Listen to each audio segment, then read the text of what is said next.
channel yanjye ubu ngubu yitwa Umucyo Wera TV. Umucyo Wera TV. Umuntu aravuga ngo yo arasenga ati Mana nk'umugabo yabona umugabo bakarwana. Yego. Urumva ati Mana wampaye ibiryo. Yabona ibiryo akarengwa akabimena. Muganga akakubwira ati ntuzongere kubirya. Oya usibye n'ibyo wenda mbere yuko tugera ku burwayi bwa bigukuraho ahubwo umuntu arasenga abwira Imana ati Mana wamfashije nkabona icyo kurya. Yamara kubibona akima abashonje. Yamara kubibona imbere yiwe cyangwa mu baturanyi biwe hari abadafite uko bigira, hari abadafite icyo bagaburira abana, yarangiza akarenga akamena ibiryo kandi yarahoze abwira Imana ati Uwiteka wampaye icyo kurya. Impamvu rero nakubwiraga nti idini ni ikinyoma, kwica umuntu usanzwe uzapfa. uri kwihutisha urugendo rwe kandi bidakwiye. Urumva abarozi ngo bafashe Imana gusarura. Urumva hari umuntu wagiye kwihanira avuga ati Imana imfashe imbabarire ufashe Imana gusarura. Abantu baratekereza umuntu yafashije Imana gusarura naho kumbi yaramunanguye. Abantu bo muri Kiliziya Gatolika iyo bagiye kunywa inzoga ntibayinywa bari fiyeri. Bayinywa bari fiyeri kandi bakayinywera ahantu hose no kuri aritari. None se kuki umwadepera ajya kuyinywa akajya munsi y'ameza? Urumva ni ukubera ko hari umuntu waje witwa Master Plana. Ashyiraho aramubwira ati mbaho kagira Imana inzoga ni kirazira kikaziririzwa uramenya. Nawe kandi uzarebe njye kuko ndi umuntu ukunda kureba ibintu. Ajya iyo yayinyoye azati mu Mana imbabarire cyane ukabona umutima wahagaze. None se mu by'ukuri abasaba imbabazi abikuye ku mutima? Hari abantu. None se hari ubazi munywesheje ku ngufu? Hoya mva ndugu yangu ntawe ukora icyaha ku ngufu ahubwo muri twebwe turemanywe gukora icyaha. Urumva kandi icyaha ubundi nakubwiye ngo ni ibintu wize inshuro nyinshi. Aho ngaho rero ubwo mfite ikibazo. Bivuze ngo ibi turi kubona muri iyi minsi ibi biriho n'ubundi byahozeho. Ikintu nemera ibyo nibyo. Ikintu nemera Imana iriho. Imana iriho nta wabihakana. Iriho kandi irakora. Ariko Imana iri mu madini ni igicupuri. Amwe mu madini. Boya wimbwira ngo amwe ariko wa mugabo. Irika ariko tubivuga tuvuge ngo amwe mu madini. Wambabariye. None se na madini yose? Idini ryose ni ikinyoma. Mwanzo wumva akantu gasobanukirwa. Uzi ko umuntu akubwira ngo iki ni icyaha nta bushobozi ufite bwo kugikora kandi wakagikora. Naje kwitegereza muri ibi bihe nsanga ibyaha byinshi. Urumva ntabwo ari Imana yabiremye cyangwa se yabishyizeho ahubwo umuntu niwe wabigize icyaha. Umuntu yaremewe freedom, ubwisanzure. Ariko abandi bantu baraza babona nka Mose yabonye ubwisanzure. Aravuga ati ngomba kubarimita. Kubarimita. Niho yaje ngo nta muntu wemerewe kuryamana na mushiki we ngo na mwene wabo. Ibyo ni Mose wabishyizeho ariko mbere byagiraga hari amategeko 10 twagenderagaho. Ari amategeko 10 araga ni Mose wayazanye. None se andi mategeko arenze kuri ari 10 yo yazanywe nande? Byose iri gahunda Mose ni Master Plana. Ni Master Plana. Mose we ntazagira umuntu. Ni ukuvuga ngo ubu tugendera ku bya Mose. N'isi yose igendera ku bya Mose. Mose we yaraje areba ukuntu isi imeze. Nge sinanemera ko ari Imana yamubwiye birabira. Ngenda reba nkasanga Mose ni umuhanga wajya aricaye afata urupapuro n'ikaramu. Aravuga ati aba bantu kubayobora birasaba kubaha amategeko kandi nkababwira ko avuye mu ijuru. Nuko rero abakunzi ba Maboko y'Impaya turabashishikariza kujya kuri YouTube channel Umucyo Wera TV mugakora subscribe. Harabura abantu bake kugira ngo twuzuze abasubscribers 1000. Reka twizere ko tuzakora ikiganiro cya kabiri nibura tugejeje abasubscribers 2000.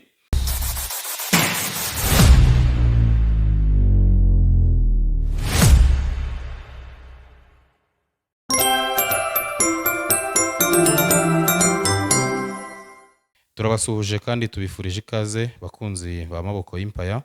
Uyu munsi twagize umugisha wo gutumira umuvandimwe yitwa Diogene. Watangira wibwira abadukurikiye?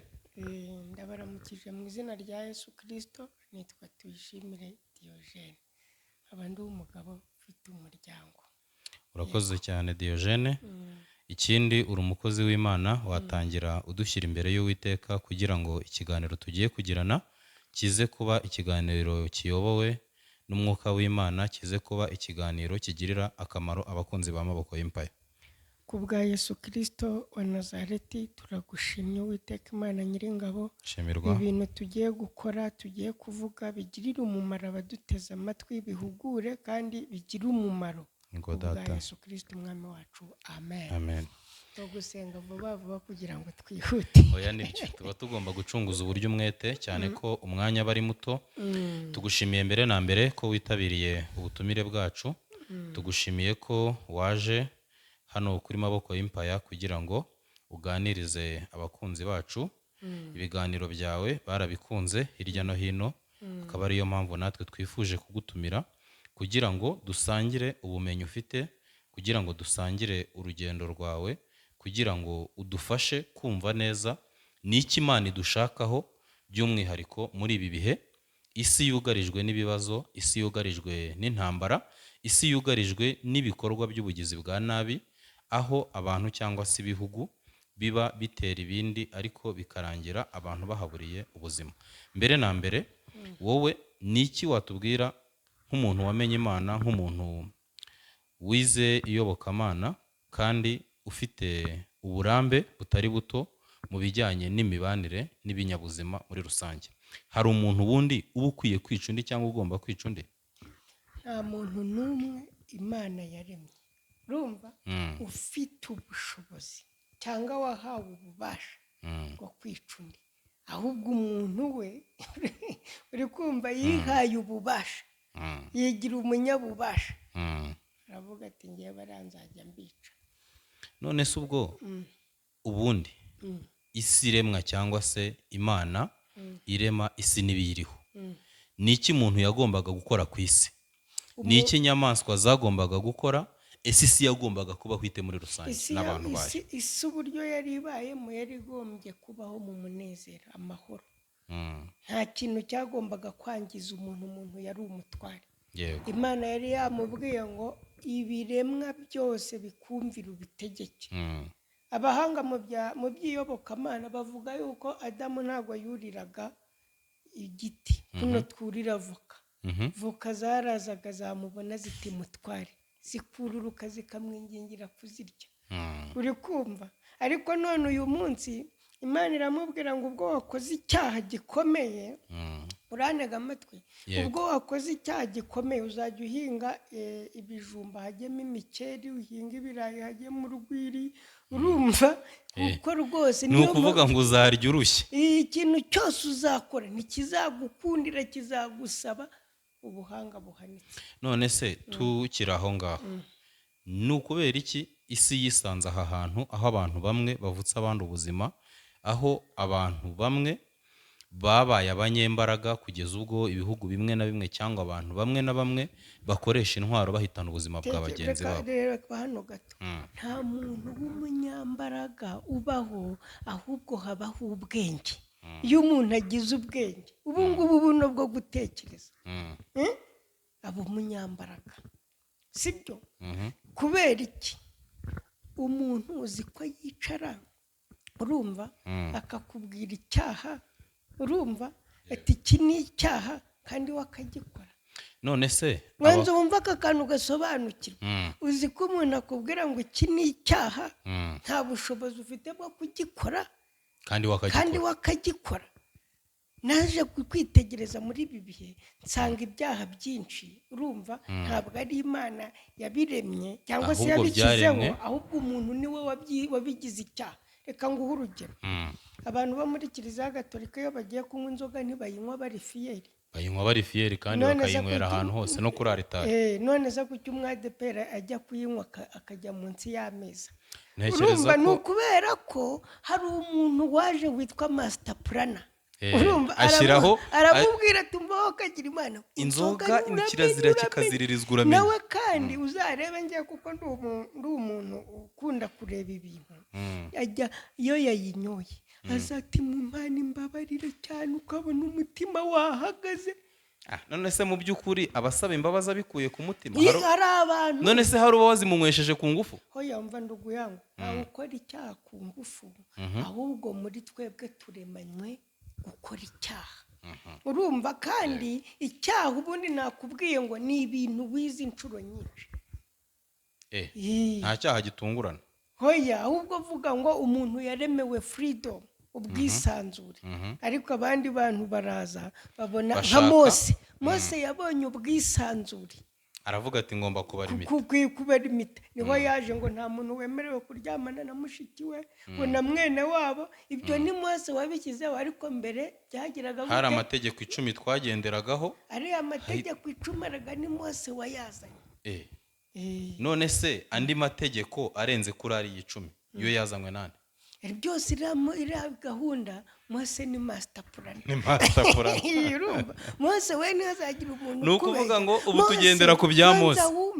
n'isi yose igendera ku bya Mose Mose we yaraje areba ukuntu isi imeze njye sinanemera ko ari Imana yamubwiye birabira ngenda reba nkasanga Mose ni umuhanga wajya aricaye afata urupapuro n'ikaramu aravuga ati aba bantu kubayobora birasaba kubaha amategeko kandi nkababwira ko avuye mu ijuru bivuze ngo Mose niwe munyabwenge niwe munyambaraga wa mbere wabayeho kuva isi yaremwa kuko niwe utuyoboje inkoni y'icyuma arabyigisha paka isi yose ibimenye noneho agira n'impano y'imbaraga kuko hano mu isi harimo imbaraga hari umuntu muhura akakubwira ibintu byabaye n'ibizaba kandi adasenga akakubwira ngo ni impano yakuye mu bakurambere hari n'uyikura mu masengesho kugeza ubu Mose bivugwa ko dusa nk'abirengagiza ko tutazi ahantu iriya mbaraga yayikuye ibyo bari iy'Imana cyangwa se bari iyindi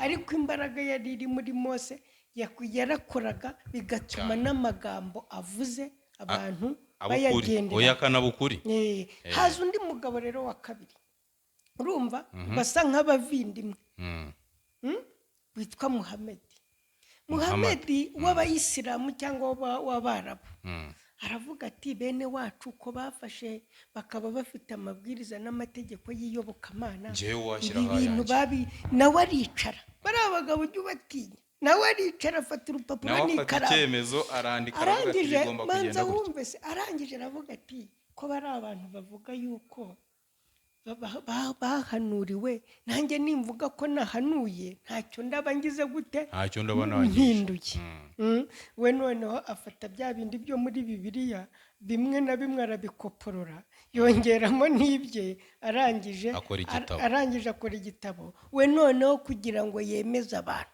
arababwira ati ngewe iki gitabo ntabwo ari ubuhanuzi iki gitabo cyamanutse kiva hehe mu ijuru ni marayika Gaburiyeli ukinzaniye kandi yakimpereje n'ukuboko kwe none se abasilamu bemera marayika Gaburiyeli bamwita Jibril ni ukuvuga ngo rero ndugu yangu Mose kandi wasoma urumva ibyanditswe muri kiriya ugasanga n'ubundi ni Bibiliya yagize ni Bibiliya yakoporoye yongeramo utundi tuntu yahise ayidushyirira mu cyarabu kugira ngo twemere neza tudashidikanya noneho rero umva akabanga Muhamedi we yari afite kwanga kwemera Imana ara isubiranira tahara urakubitwa none se nimba bavuze ngo ntugasambane ugafatwa ubwo wahita guce ibyo rero bivuze icyabo ni ba master planner baje habagaho n'ubundi ubwami ahubwo ubwo sinumva ari bo banyabigwi abo twirirwa turirimba ngo ni abanyabigwi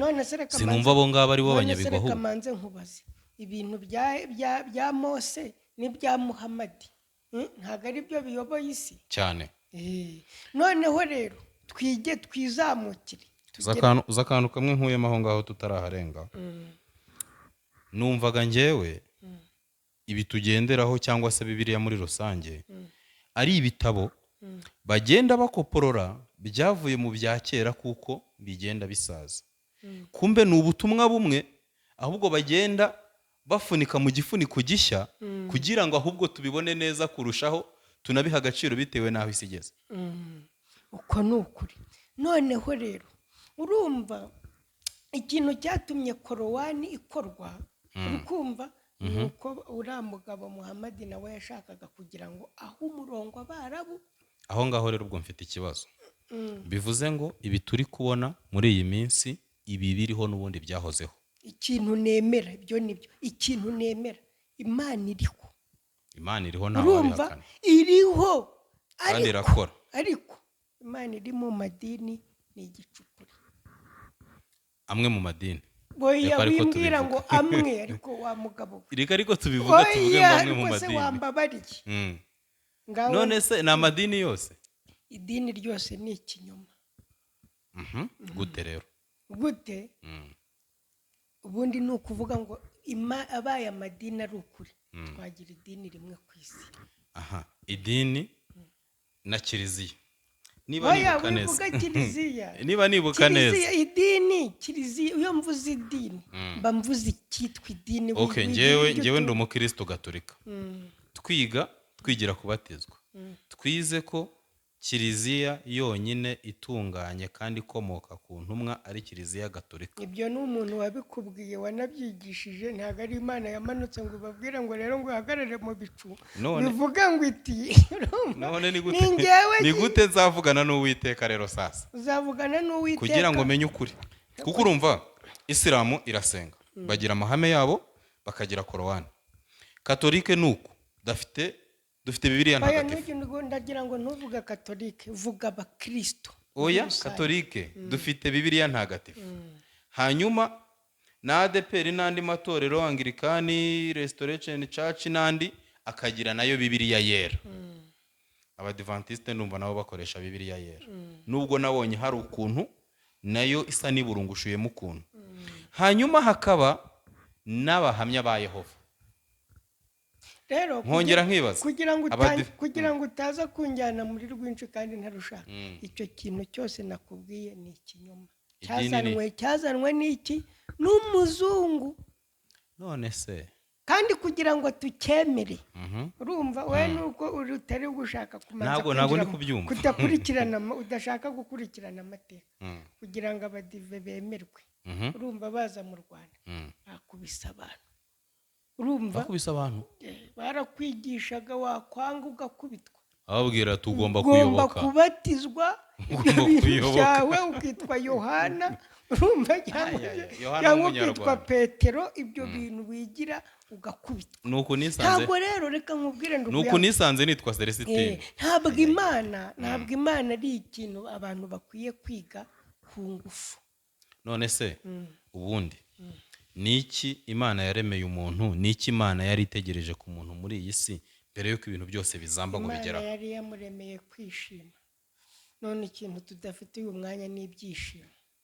Imana yari yaremeye umuntu kugubwa neza, none ntituguwe neza. Ndagira ngo nkubwire ndugu yangu, uyu mwanya abo mukene abo mukire twese turi kimwe, nta wishimye. Abo muzima reka nkusetsa akakara. Umuntu aravuga ngo yo arasenga ati Imana nk'umugabo, yabona umugabo bakarwana. Urumva ati Imana wampaye ibiryo, yabona ibiryo akarengwa akabimena, muganga akakubwira ati ntuzongere kubirya. Oya, usibye n'ibyo wenda mbere yuko tugera ku burwayi bwabigukuraho, ahubwo umuntu arasenga abwira Imana ati Mana wamfashije nkabona icyo kurya. Yamara kubibona akima abashonje.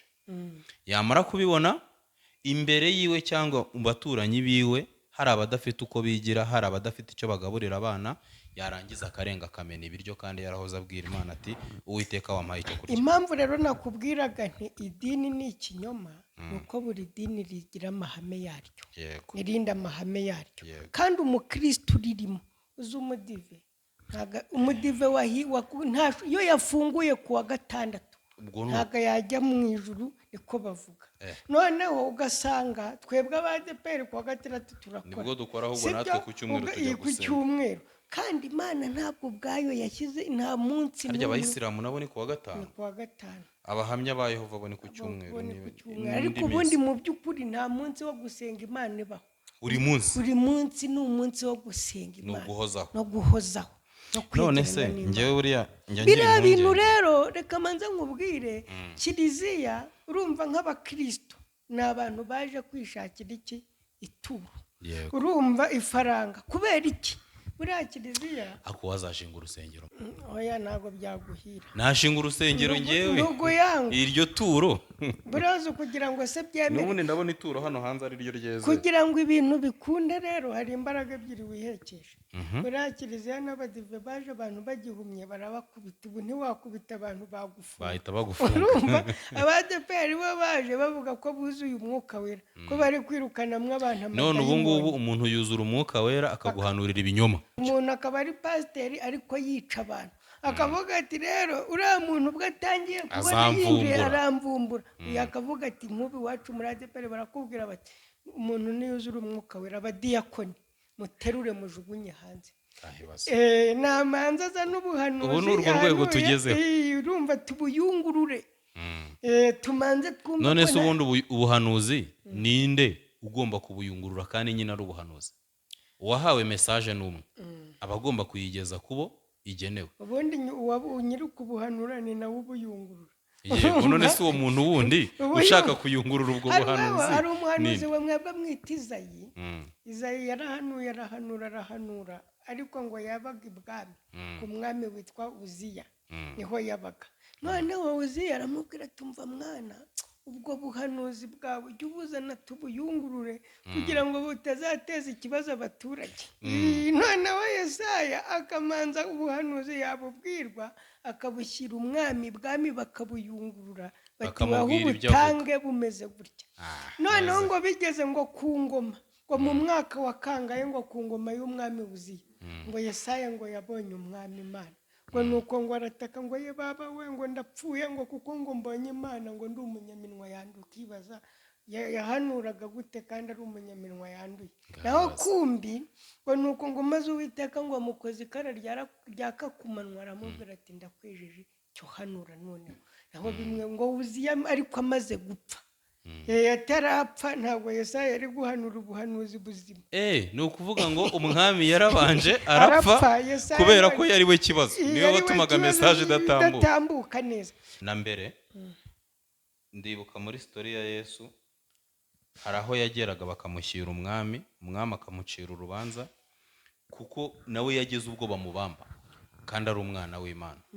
bivuze ngo abakomeye baba bafite izindi mbaraga zibaherekeje cyangwa zibashyigikiye ku buryo baba bashobora bo gukora iryo rengayobora, bakaba bakora icyo cyaha ariko kubera za mbaraga zindi zibakingiye ikibaba. ntabwo bari abantu bakora icyaha. bo ni ukuvuga ngo ubundi abantu bakomeye, urumva kuba umuntu ukomeye ni ugufata abandi bantu bose ukabahindura injiji. ubundi gukomera ni iki? ni ugufata abantu bandi ukabahindura injiji, ibitekerezo byawe bakabigenderaho, ni uko bakomera. iyo abantu rero ufite abantu bakaba bamaje kumva ibintu byawe, urumva bahinduka injiji bakagendera ku bitekerezo byawe. bivuze ngo ndasabwa gushaka abantu nka 2 cyangwa 3 nkabagira injiji, nanjye nkahita mukomeye. injiji nta butwari ufite bagufunga cyangwa ahubwo ikibazo nuko nshaka kubagira injiji bikarangira njyewe ahubwo ubayeyo. nshobora gusanga bandusha ubwenge cyangwa bandusha ubushongore n'ubukara. noneho rero ntabwo ari icyo gusa cyatuma uba umuhanga cyangwa uba umuntu udasanzwe. urabona abantu bakomeye ku isi agira ideoloji, ibitekerezo bigize gute bidasanzwe, urumva, ariko akaba afite n'icumu, urumva ku buryo niwanga kumva ari buri kujombe tu kukubita icumu bakubyumvise urapfa. abandi noneho bari ku ruhande bakavuga bati nta mikino hari, noneho ibintu birakaze, tuyoboke iki? ibitekerezo. noneho kugira ngo namwe mutazana akavuyo akababwira ngo ubwanyu nimwicana nzabafunga muzaba mukoze icyaha, ariko mwebweho umwe yashaka kubangamira inyungu ze akaguhitana. reka nguhe urugero. urabona nk'ibi hari ibihugu by'ibinyantege, urumva, nk'ibihugu bya Afurika, ibihugu bimwe na bimwe by'Uburayi, urumva, nta gihugu na kimwe cya Afurika gikomeye. icyari gikomeye, urumva, batubwiraga ngo ntigisanzwe, cyari icya Libiya, urumva, nyuma y'uko Kadafi apfuye Libiya nayo yasuye. uretse se nze nkwereke kugira ngo nkwereke ko kitari gikomeye ni uko yashatse kwishyira hejuru y'abakomeye kandi nawe yibwiraga ko akomeye. Karangira bamuhitanye. baraje baramwanura. buri mpamvu bamwanuye rero nawe yanuye benshi. nawe yahitanye benshi. urumva none abandi bakomeye baravuga bati turabona ideoloji ye amaherezo ni twebwe azagera. ubundi bahita bamwanura. urumva rero ukuntu ibintu bimeze. urumva uworoheje. urumva ubundi hari ibintu bavuga ngo mu nyanja inyamaswa nini cyangwa no mu isi inyamaswa nini itungwa n'intoya. oya n'akaruta kandi karakamira. ngo uwo ni akaruta umugani. kandi bakagira gute karakamira. karakamira. ni ukuvuga ngo kugeza uyu mwanya ibihugu byacu uba ubona kimwe cyoroshye kigakandamiza ikindi n'ikindi gikomeye kikagikandamiza. Gutyo, noneho gutyo, wa wundi ukomeye niwe uzajya akabakandamiza niyo mwese. mpamvu ujya wumva Amerika ivuga ati nyamuna tubafatiye ibihano. ahubwo burya baba bakugiriye impuhwe. urumva impuhwe burya bashaka baza bakanakurimbura. bashaka baza bakagukuraho. none se ibi bintu byo kuba abantu bamwe na bamwe wenda bashobora kwitwaza imbaraga bafite cyangwa se ibyo bitekerezo bidasanzwe. ibitekerezo ubundi ubwami baravuga ngo kugira ngo bukomere ugomba kuba bufite ibintu bitatu. icya mbere amafaranga, ubukungu. urumva icya kabiri intwaro, icya gatatu n'umurongo muzima bagenderaho. aha noneho rero abo bantu bitwaza ibyo byose bafite bakabangamira ibihugu bimwe na bimwe cyangwa se abantu bamwe na bamwe. ndatanga urugero. hari intambara imaze iminsi yarabiyogoje hagati ya M23 n'ingabo za Kongo cyangwa se igisirikare cya Kongo. ibyo bintu byateje saga ku isi hose kugera ubwo ibihugu byose byo ku isi yaba ibikize n'ibikennye bibivuzeho, ku buryo Afurika y'Epfo, Tanzania, Burundi n'ibindi bihugu ndetse na ONU bafite abasirikare byitwa ko bari gucungira umutekano igihugu cya Repubulika Iharanira Demokarasi ya Kongo. ariko nyamara ibyo byose bikaba mu gihe na M23 ivuga ko nayo ari abakongomani bari gutaha iwabo. noneho abo bakongomani bakabuzwa kwinjira iwabo. noneho leta yabo igahagarikirwa n'ibindi bihugu by'amahanga ibasunika ibabwira ngo nimugende ntago muri aba hano. urumva mu ntambara habamo impfu, habamo inkomere, muri make nta keza k'intambara.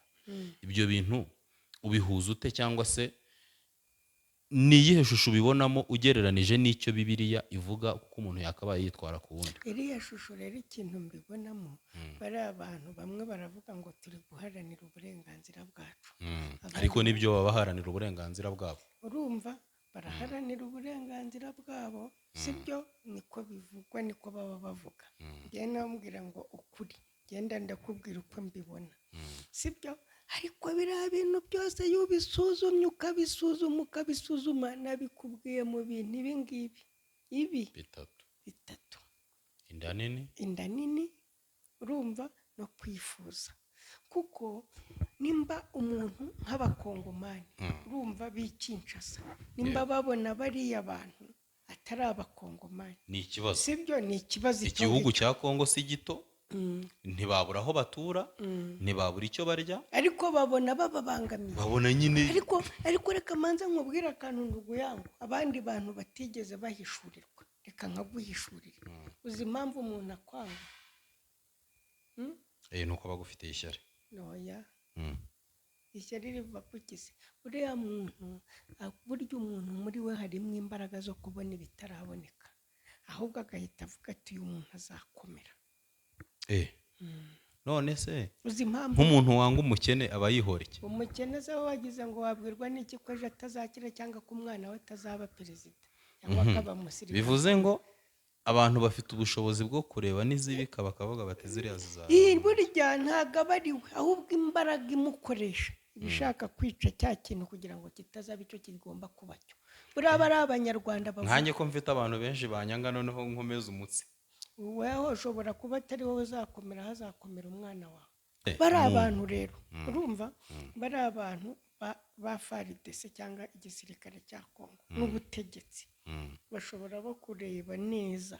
hari ikintu Farawo yakoze ngo yaravuze ati ndabona buno bwoko bw'Abisiraheli burushaho kugwira kandi nibumara kuba bwinshi Buzaba ikibazo hano. buzaturwanya kuri twe. Rero mucunga agahungu nikajya kavuka mukanangure biriya bintu byo kwica bariya abantu babavuga ururimi ubundi wa rw'ikinyarwanda mugani ko ndebe ibintu byahozeho no muri bibiliya no kuva na kera. nyine ariko Ni n'icyaki gute abana b'abahungu bishwe mu gihugu hose? ntabwo bigeze bicwa nduguyangu ngo ababyaza b'abaganga Mm.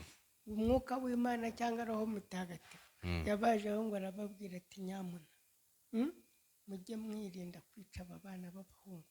ngo umwami arabahamagaza arababaza ati niki gituma mutakurikiza amabwiriza?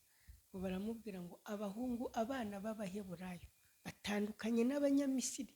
ati kuko abaheburayo ujya kubabyaza babyaye kare ntibagira imbaraga mu gihe cyo kubyara ntabwo bakenera umubyaza. Uwiteka aba yakoze rero uri kumva ibitangaza ntabwo kare. wavutse Biragoye. twamuniga ntabwo biragoye. byakunda.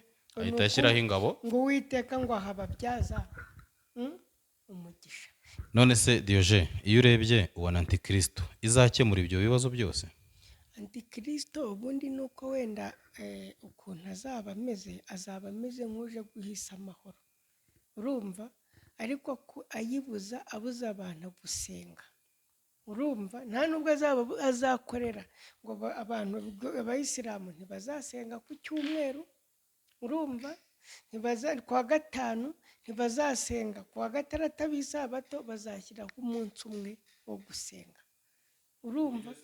Ko uwo munsi wahurirwaho n'abantu bose ku isi hose, nk'uko hari abantu banze kwikingiza bakajya bihisha bikarangira Uburusiya buhagaritse korona hatarabarakingirwa, bizarangira nabyo bibaye. hari abantu bigumuye kubera amadini, urumva, basengeramo ariho ngo bazicwa, uko byagenda kose bazicwa bagahigirwa hasi hejuru, noneho ngo uwitwa Yesu azaza aje gutabara abazaba icyo gihe barimo bicwa kuko banze kuyoboka, urumva, nicyo gihe Yesu azaza noneho amahoro akaboneka.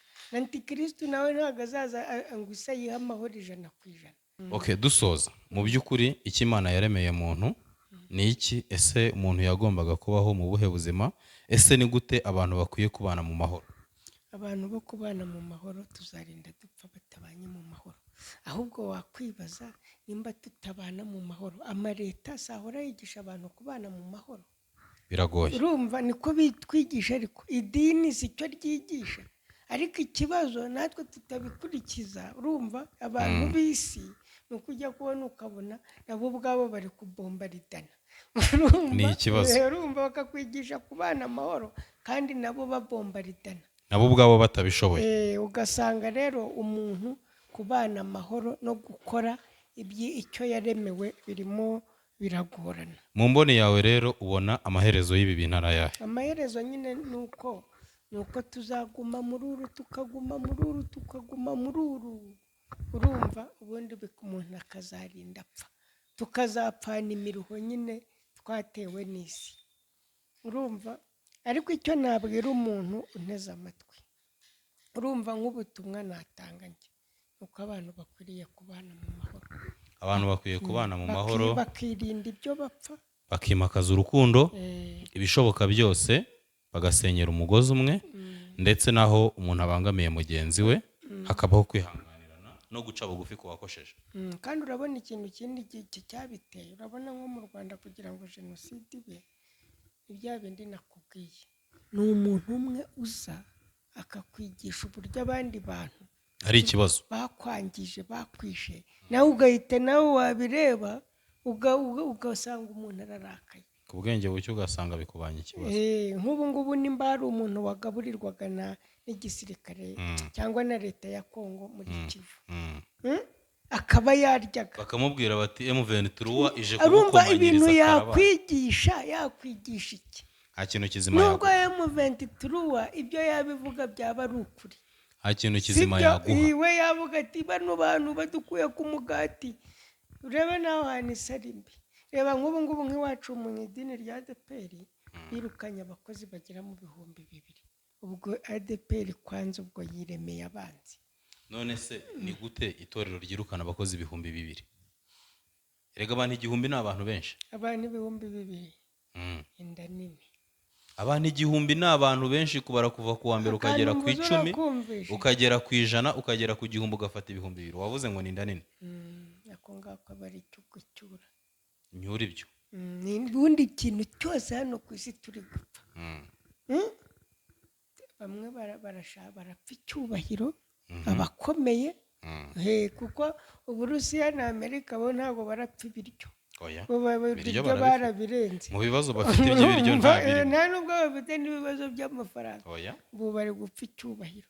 Ariko twebwe nk'abantu baba hasi turapfa inda nini. Imana rero akwiriye kutugirira ibambe n'imbabazi, ariko aboroheje bo bakwiriye kwitonda cyane pe. Ariko reba nka jenoside yabaye mu Rwanda, abari bakomeye n'ibitegeye indege bakigendera baragiye, ariko nabo aho bari nta mahoro bafite. ari baboheje abantu, ariko noneho wa muntu waryaga bimugoye, urumva akaba yarasigaye atemana na mugenzi we, nyuma akaba ari muri gereza, ariko nta n'ikintu ashoboye kubihindura. nta kintu ashoboye. urumva aboroheje bakwiriye kwitonda kugira ngo bere kumva ibyo babashyiramo bidasobanutse. urabona nk'ubu ngubu nimba hari ikintu mu Rwanda cyokora turashima ubuyobozi bwiza cyagiye kiba, idini burya ryari ryakoze akantu.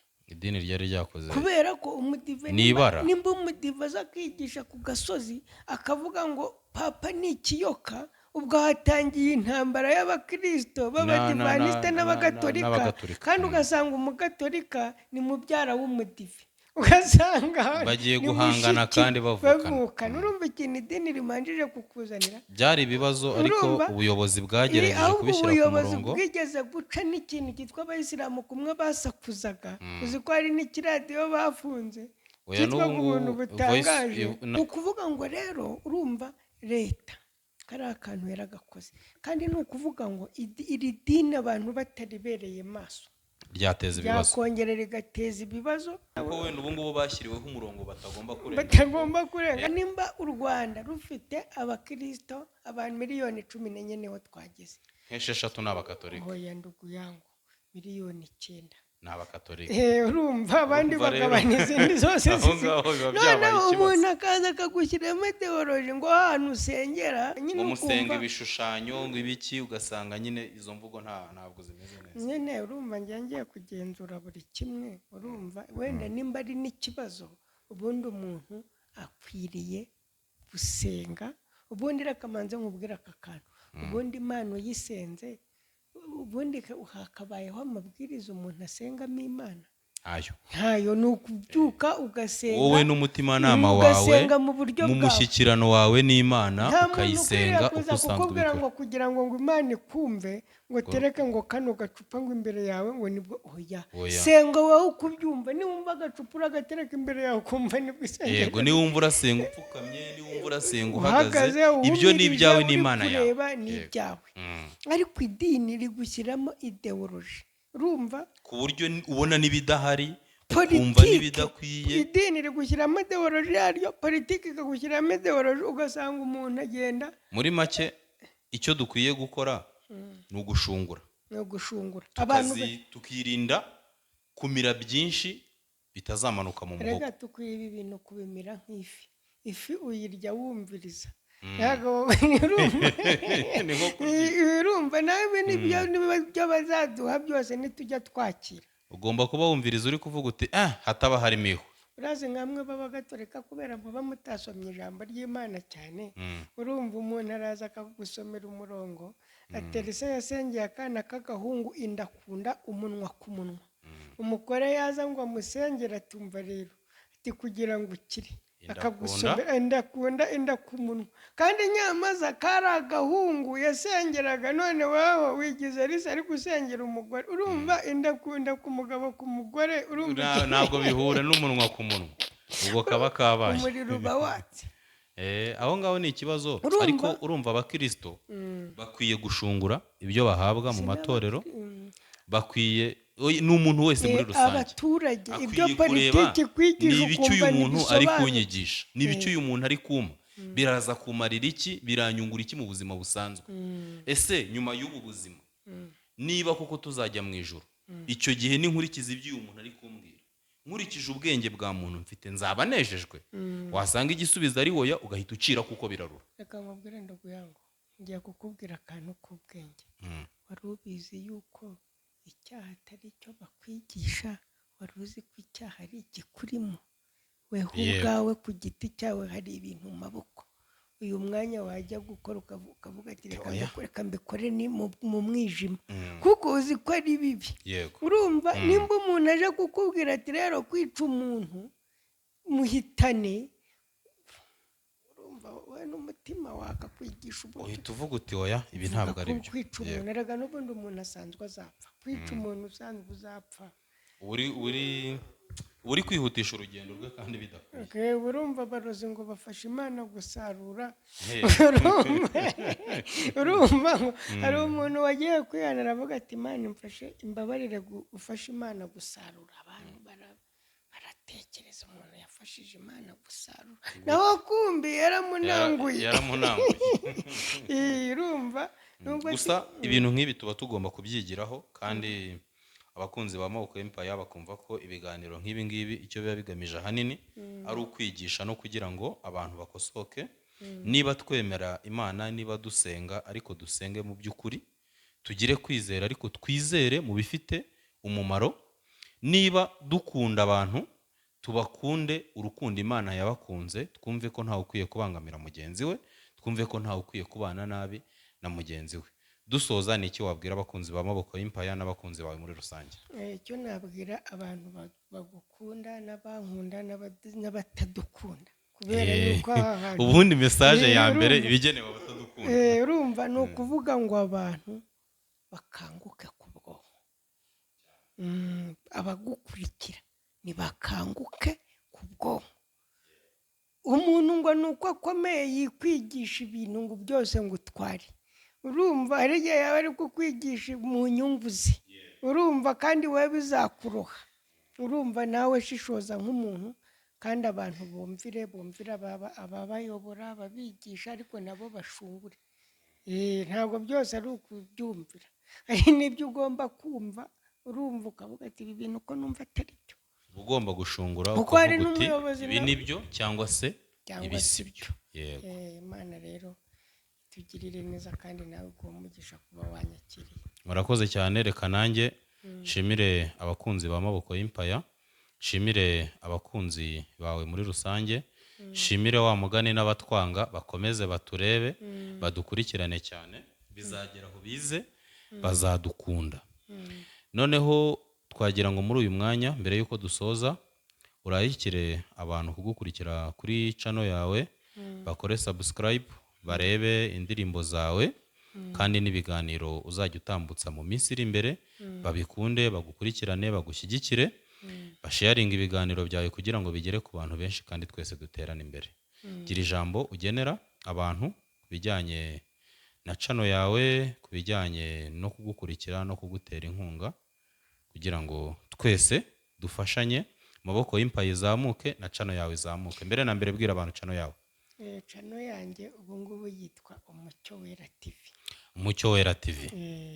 Abantu bose, abakunzi ba Maboko Empire n'abanzi bose bagende ku Mucyo Wera TV, barahasanga ibihangano byawe byiza, bagukurikirane, ariko nanone bagenere message y'uburyo bazajya babona ibihangano byawe cyangwa se n'ibiganiro uzajya ukora. Ni ukuvuga ngo bagende bakore subscribe, urumva, babikore neza, ubundi n'ibyo, kandi abantu badukunda natwe turabakunda cyane. Nuko rero abakunzi ba Maboko Empire turabashishikariza kujya kuri YouTube channel Umucyo Wera TV, mugakora subscribe. Harabura abantu bake kugira ngo twuzuze abasubscribers 1000. Reka twizere ko tuzakora ikiganiro cya kabiri nibura tugejeje abasubscribers 2000. Hanyuma murebe indirimbo za Diogene zirimo ubutumwa bwiza, muzumve, no mu minsi iri imbere aratangira kujya ashyiraho ibiganiro byiza kandi byubaka, byuje ubwenge. Diogene, turagushimiye kubw'umwanya wawe, tugushimiye ko witabiriye ubutumire bwacu. Imana iguhe umugisha. Imana iduhe umugisha. Reka dusoze dusenga. Uwiteka Data Nyiringabo, turagushimye, turaguhimbaje kuri uyu mugoroba, tugushimiye ko waturinze, tugushimiye ko wayoboye ibiganiro twagiranye, tugushimiye ko wabaye aha hantu kandi wabanye natwe, kandi tukweretse urugendo rwacu rwo kuri izi mbuga nkoranyambaga kugira ngo uzatuyobore kandi uturengere, ushishikarize kandi uhereze abantu umutima wo kudukunda kuko watubwiye ko ari wowe utanga byose.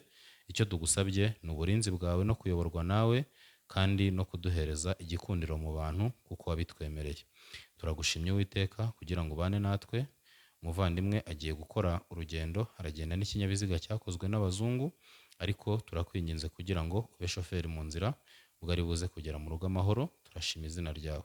Tukweretse urugendo rwacu kugira ngo tube hafi, tukweretse abakunzi b'amaboko y'impaya, tukweretse abakunzi b'Umucyo Wera TV kugira ngo bose ubasange, abarwaye ubahe ikinini cyawe kidasharira, ubatere urushinge rutaryana, abashonje ubasanga aho bari, ubagaburire, ubagenere icyo kurya, kandi n'abatameze neza turakwinginze kugira ngo ubiteho kuko niwe utanga ubuzima, niwe utanga byose. Turagushimiye kandi twizeye ko byose ugiye kubikorera kwiyubahisha mu izina rya Yesu Kristo. Amen. Turagushimiye Diogene, wakoze cyane.